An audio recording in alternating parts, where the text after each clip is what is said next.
और रात्रि क्लास चल रहा था।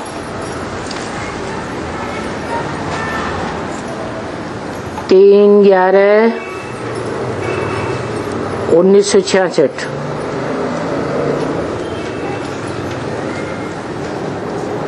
चौथे पेज की मध्य आदि में बात चल रही थी कि शिव का चित्र दे करके बोलो। ये बाबा है।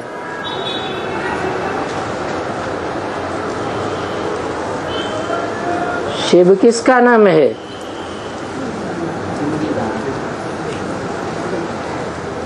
मेरी बिंदी का ही नाम शिव है।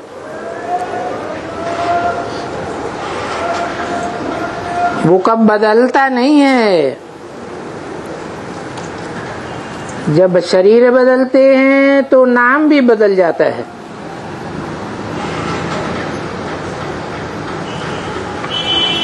और शिव बिंदी है।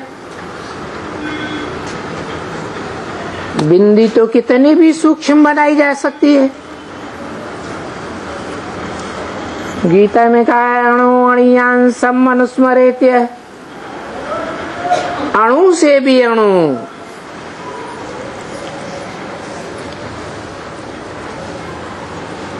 तो उसका चित्र हो सकता है। अणुरूप ज्योति बिंदु का चित्र कोई निकाल सकता है।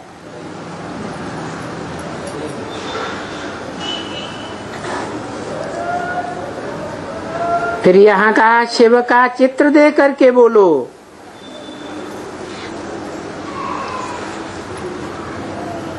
मना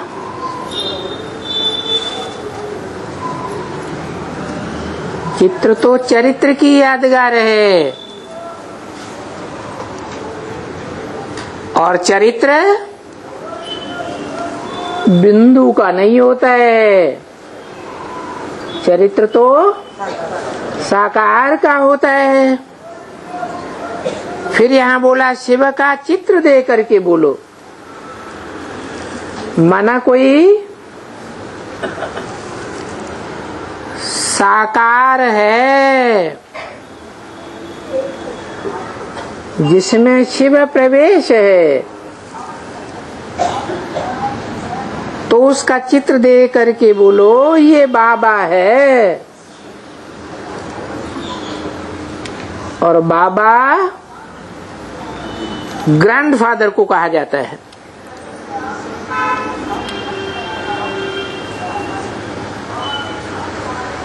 साकार निराकार के मेल को बाबा कहा जाता है।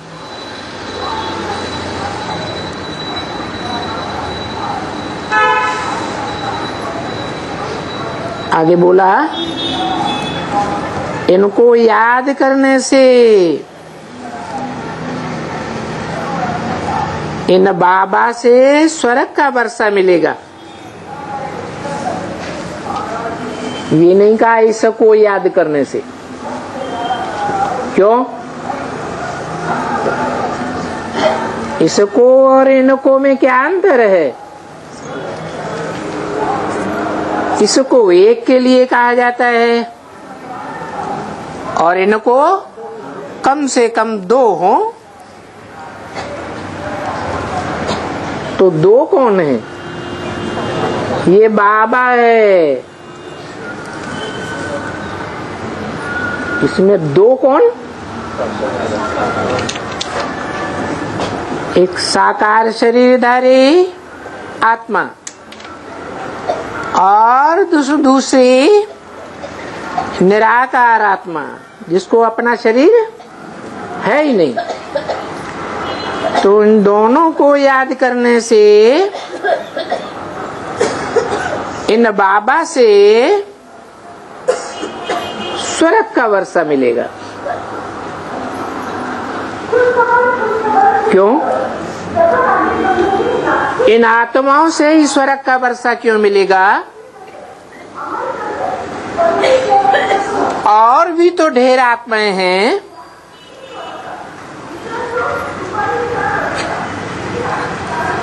बड़े बड़े धर्म पिताएं हैं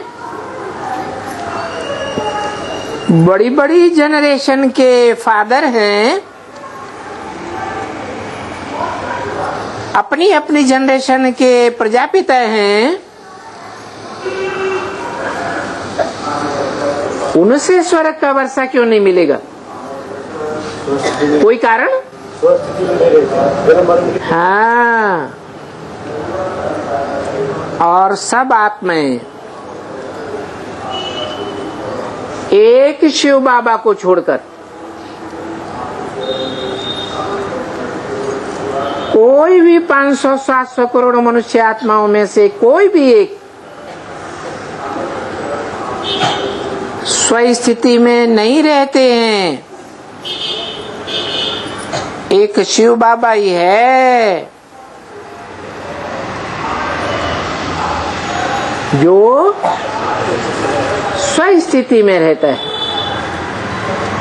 जो स्वयं स्वस्थिति में रहता है, वो ही स्वर्ग में रहने वाले, स्वस्थिति में रहने वाले देवताओं की और देवताओं की दुनिया स्वर्ग की वर्षा का देने वाला हो सकता है। तो ऐसे शिव का चित्र दे करके बोलेंगे तो बेचारे खुशी में आ जाएंगे।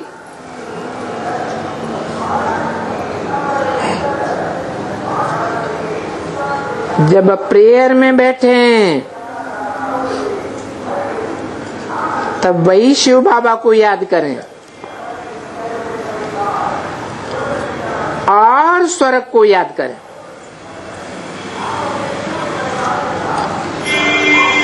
उनको बता देना ये देखो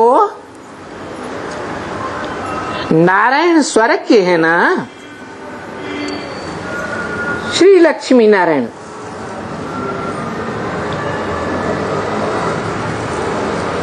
ये मनुष्य जन्म की अहम ऑब्जेक्ट है।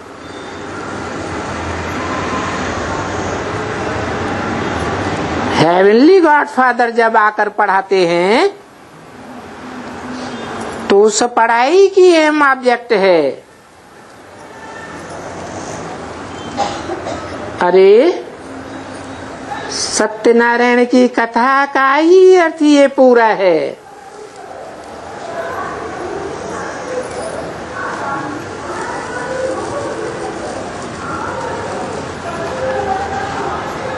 जिनका शास्त्रों में गायन है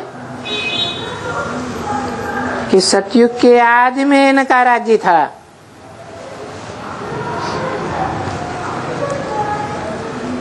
सतयुग का आदि है ही संगम युग।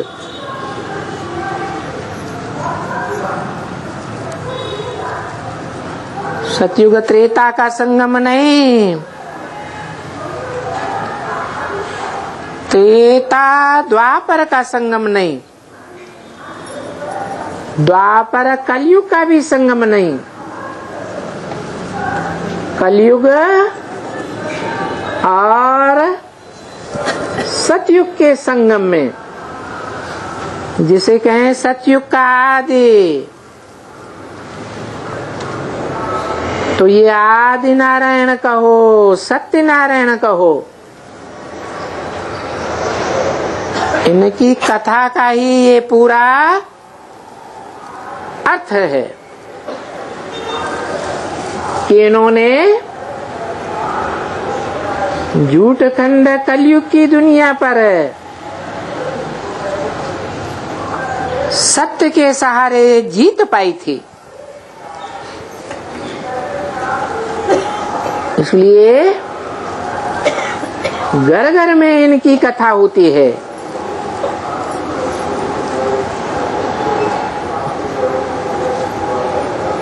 तो कहाँ भी हो और फिर सबके लिए ये कथा है। मुसलमानों, हिंदुओं, पारसियों, जैनियों, अंग्रेजों, हों, फ्रेंच हों, काले हों या कोई भी हो, ये कथा सब के लिए है। क्योंकि हर धर्म से चुनी हुई आत्माएं संगम युग में बाप इकट्ठे करते हैं और उन्हें लक्ष्य देते हैं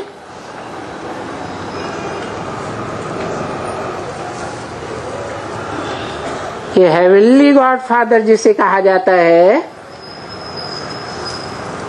जो हेवन का रचयिता है, उसकी पढ़ाई का ये लक्ष्य है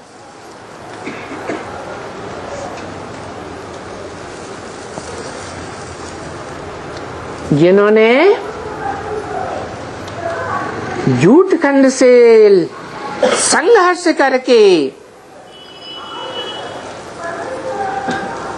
सच्च खंड के राज्य की स्थापना की थी।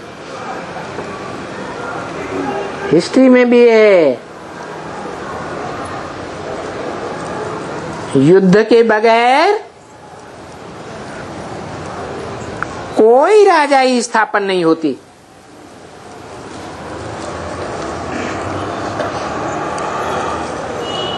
सुभाष चंद्र बोस का भी क्या कहना था, है आजादी कैसे लेंगे, संघर्ष करके राजाई लेंगे, युद्ध करके राजाई लेंगे।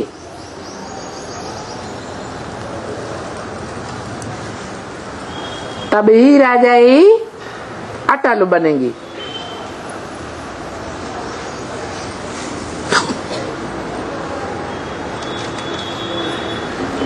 तो बस हर आत्मा को बाप कहते हैं, चाहे कोई भी धर्म का हो, कोई भी धर्म का मानने वाला हो, तो कहते हैं कि मुझे याद करो तो तुम्हारा भी कर्म भस्म हो जाएगा। मुझे माने किसे?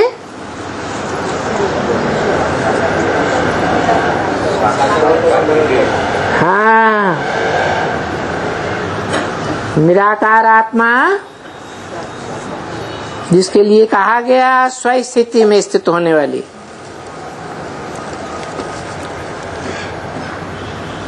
जब तुम ऐसी याद में रहेंगे,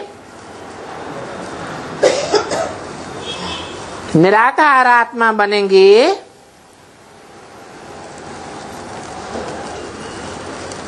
तो फिर तुम यहाँ इस सृष्टि पर रह नहीं सकेंगे।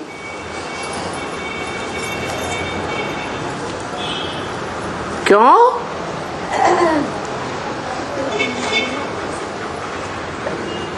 क्योंकि आत्मा अजर अमर अविनाशी है और इस सृष्टि में 5 तत्वों से बने हुए ये शरीर विनाशी है। तो अविनाशी आत्मा जब अविनाशी स्थिति में स्थित हो जाएगी तो इस विनाशी दुनिया में नहीं रह सकेगी। परंतु कायदा है ऐसा,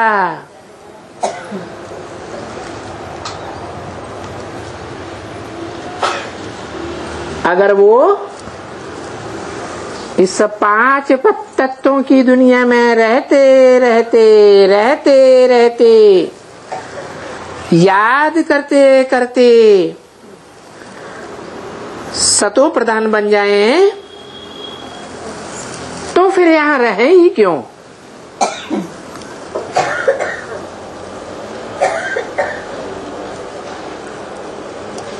विनाशी दुनिया में जो अविनाशी खंड है जिसे सत्य धाम कहा जाता है, आत्मलोक कहा जाता है, ब्रह्मलोक कहा जाता है, वहां ही रहेंगी।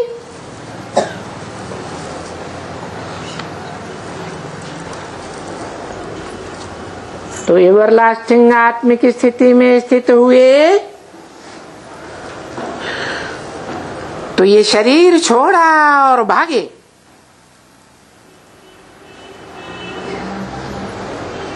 अब ये बात समझाने की कितनी अच्छी है, बिल्कुल।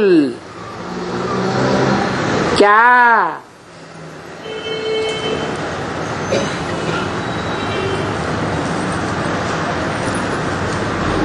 कि अनुरूप आत्मा अविनाशी है और आत्मा का बाप भी अविनाशी है।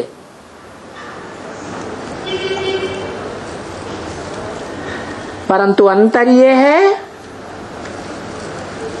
कि आत्माएं सभी क्षर हैं, क्षरित होने वाली है, शक्ति क्षीण होने वाली है, क्योंकि भोगी हैं। सुख भोगते भोगते इंद्रियां थक जाती हैं, निर्बल हो जाती हैं। जैसे बीज कमजोर होता है तो झाड़ भी कमजोर हो जाता है। ऐसे ही सतयुग आदि से आत्मिक स्थिति में रहने वाले देव आत्माएं भी ज्ञान इंद्रियों से सुख भोगते भोगते द्वापर में आकर के द्वैतवादियों के संग के रंग में आकर के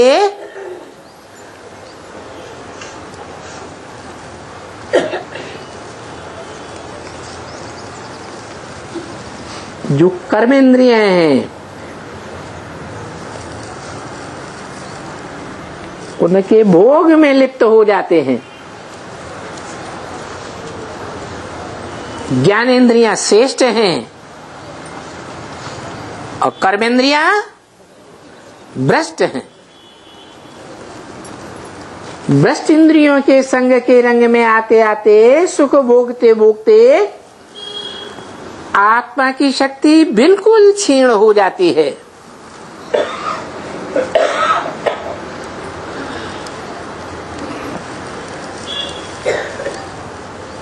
क्षणभंगुर सुख भी नहीं मिलता, क्योंकि शक्तिहीन हो जाती।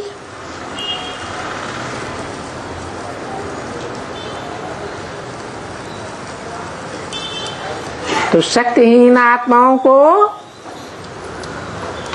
शक्ति देने के लिए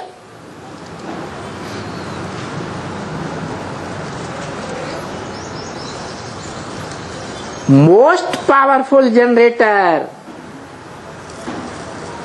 सुप्रीम सोल को इस सृष्टि पर आना पड़ता है और नंबरवार आत्माएं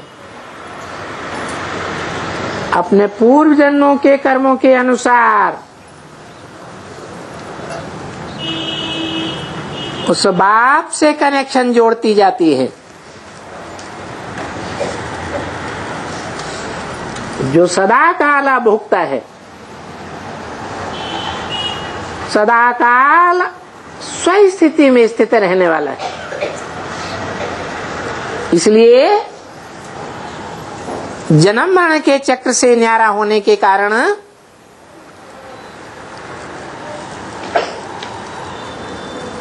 त्रिकालदर्शी है।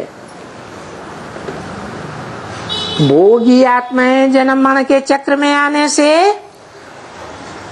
पूर्व जन्म की सारी बातें भूल जाती है।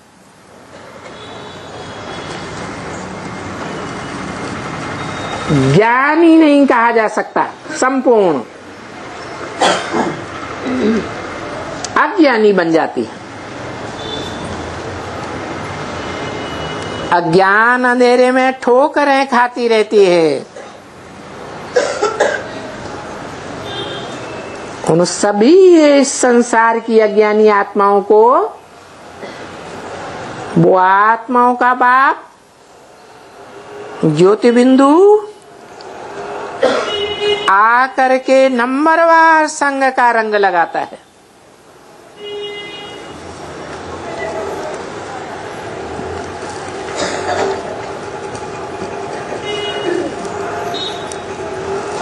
और संग का रंग साकार में ही लगेगा या निराकार से निराकार का संग लगेगा?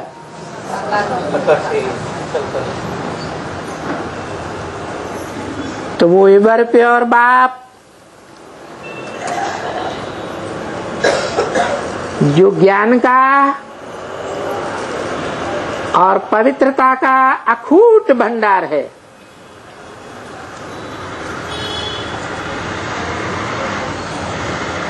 जिसका वो भंडार कभी छीण ही नहीं होता, जो शास्त्रों में लिखा है कि वो संपूर्ण है, उस संपूर्ण में से संपूर्ण शक्ति कोई भर ले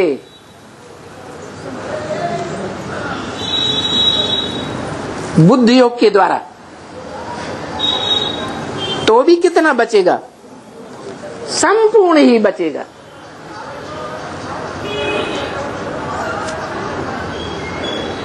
तो क्या कोई है ऐसा जो संपूर्ण शक्ति भर ले? भले संपूर्ण शक्ति भरने के बावजूद भी वो संपूर्ण ही बचे,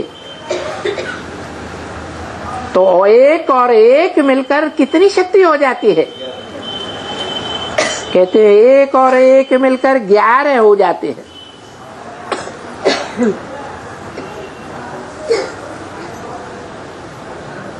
एक सदाकाल निराकार और एक पुरुषार्थ करके निराकारी स्टेज को प्राप्त करता है। सबसे जास्ती लंबे समय तक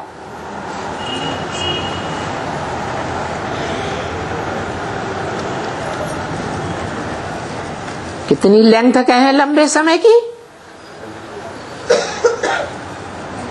जास्ती से जास्ती है 5000 वर्ष तक वो शक्ति औरों के मुकाबले जास्ती तादाद में कायम रहती है। बाकी अंतिम जन्म में तो आकर के सभी आत्माओं की शक्ति क्षीण हो जाती है। जैसे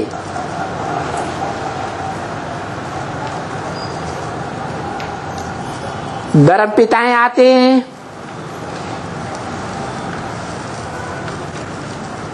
उनमें नंबर 2 का धर्म पिता द्वापर के आदि में आता है,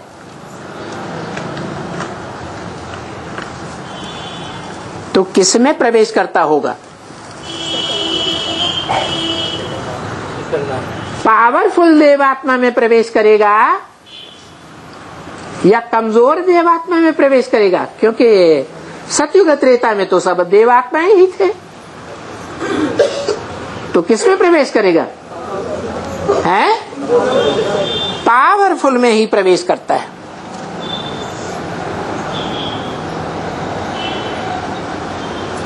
सेकंड नंबर का धर्म पिता है इस दुनिया का,